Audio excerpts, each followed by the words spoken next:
First of all, this answer and that answer are definitely wrong. It's totally reasonable to read and modify layout properties and styles with JavaScript.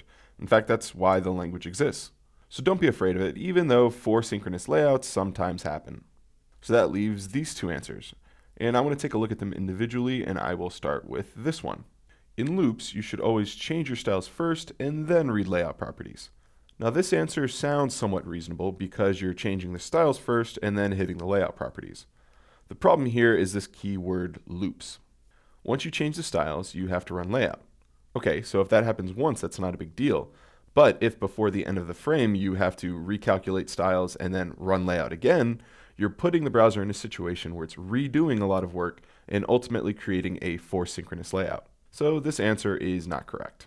So by process of elimination, this answer is right. I'll show you why. Reading the layout properties first in the JavaScript phase means that you'll be using the layout from the previous frame. Then if you do all of your style changes afterwards, right here in the pipeline, the rest of it looks like normal. The keyword here is batch, in that all the style changes will be batched up to happen after JavaScript. This means that recalculate style will happen at the end of the frame and in the right place for the pipeline. So then, what does this strategy look like with the example you just saw? Let me show you.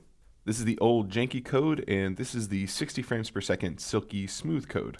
Notice that this frame only reads a layout property once at the beginning, and then batch changes all of the styles afterwards. This is a pretty simple fix that will give you a big performance win.